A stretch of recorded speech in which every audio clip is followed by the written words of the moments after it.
ଆଜି ପିଲାଙ୍କ ଖାଦ୍ୟ ତିଆରି କରିବା ଭୂମିକାଟି ପିତାଙ୍କୁ ମିଳିଛି, କାହିଁକିନା ସନ୍ତାନ ପ୍ରତିପାଳନ କରିବା ଦାୟିତ୍ୱ ଉଭୟଙ୍କର ଅଛି। ମା' ହେଲେ ମାଟି, ପାପଭରା ବାୟୁ ଆଉ ପାଣି, ଏକଥା ଆମେ ସମସ୍ତେ ଯିବା ଜାଣି, ଯାହାଦ୍ୱାରା କେତେବେଳେ ପିଲା ଛୋଟରୁ ବଡ଼ ହୋଇଯିବ ଜଣା ପଡ଼ିବନି। ବଡ଼ ପୁଅକୁ ଦେଲି ଚୂଡ଼ା ଅମୁଲ କଦଳୀ ଗୋଳେଇ, କାହିଁକିନା ସେଥିରେ ପରା ଅଛି ପ୍ରାୟତଃ ସବୁ ଖାଦ୍ୟସାର ଭରି। ତା'ପରେ ଦାୟିତ୍ୱ ନେଲି ତା'ର କରିବାକୁ ଶିକ୍ଷାର ବିକାଶ, କାହିଁକିନା ମା' ଦ୍ୱାରା ହୋଇଥାଏ ପରା ଶିଶୁର ଅନ୍ତର୍ନିହିତ ଗୁଣାବଳୀର ପରିପ୍ରକାଶ। ଆଜି ମିଳିଥିଲା ଏକ ଅପୂର୍ବ ଆନନ୍ଦ, କାହିଁକିନା ସ୍ୱାମୀଙ୍କୁ ଜଣେଇ ଦେଇଥିଲେ ଅଯୋଧ୍ୟା ବାଲରାମଙ୍କର ପ୍ରସାଦ। ତାକୁ ପାଇ ମନ ହେଲା ତୃପ୍ତ। ମନେ ମନେ ସ୍ମରିଲି, ପ୍ରଭୁ ଡୋରି ଲଗେଇ ଦିଅ ଆମର ତ। ଜୟ ଶ୍ରୀରାମ।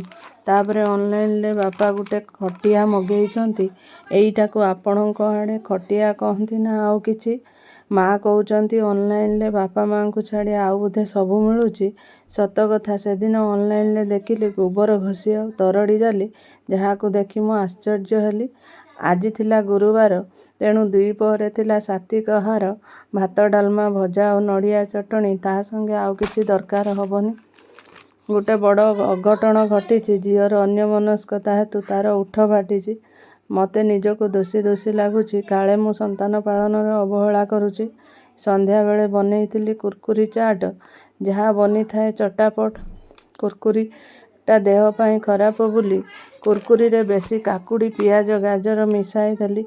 କାଗଜ ଠୁଙ୍ଗା କରି ଛୁଆଙ୍କୁ ଖାଇବାକୁ ଦେଲି। ଆମ ପିଲାଦିନ କଥା ମନେ ପକାଇଲି। ଆଉ ଫେରିବନି ସେସବୁ ଦିନ। ବୁଝୁନାହିଁ ମୋର ଅବୁଝା ମନ। କାଗଜ ଠୁଙ୍ଗା କରି ଛୁଆଙ୍କୁ ଦେଲି। ଆମ ପିଲାଦିନ କଥା ମନେ ପକାଇଲି। ବଡ଼ପୁଅ ଅଦରକାରୀ ଜିନିଷରେ କେତେ ସୁନ୍ଦର ସୁନ୍ଦର ଜିନିଷ ତିଆରି କରୁଛି, ଯେମିତିକି ୱାଲ୍ ହେଙ୍ଗିଂ, ପେନ୍ଷ୍ଟାଣ୍ଡ, ଟେଡିବିୟର, ଏମିତି ଅନେକ କିଛି। ମୁଁ ଏଥିପାଇଁ ତାକୁ ସପୋର୍ଟ କରୁଛି। ସବୁ ପିଲା ପରା ସମାନ ନୁହେଁ, ତେଣୁ କାହାକୁ କାହା ସହିତ ତୁଳନା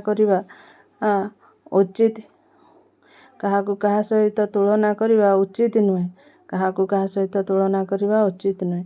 ରାତ୍ରି ଭୋଜନରେ ଥିଲା ଚକୁଳି ଆଉ ମଟର ତରକାରୀ। ଏମିତି ରହିଛି ଅନେକ ଓଡ଼ିଆ ଖାଦ୍ୟ, ଯାହାର କି ଆଉ କେହି ହେବେନି ତା' ସରି।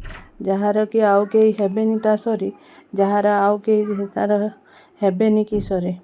ଏଇଭଳି ଥିଲା ଦିନଟି ମୋର। ସବସ୍କ୍ରାଇବ୍, ଲାଇକ୍, କମେଣ୍ଟ, ସେୟାର କର ଏଥର। ନୁହେଁ ମୁଁ କବି, ନୁହେଁ ମୁଁ ଲେଖକ।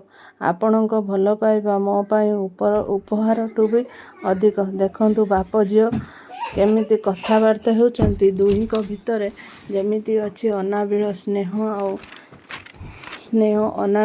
ସ୍ନେହ ମମତା, ଯାହାକି କୋଟି କୋଟି ସମ୍ପତ୍ତିଠାରୁ ବି ଆହୁରି ଅଧିକ କୋଟି କୋଟି ସମ୍ପତ୍ତିଠୁ।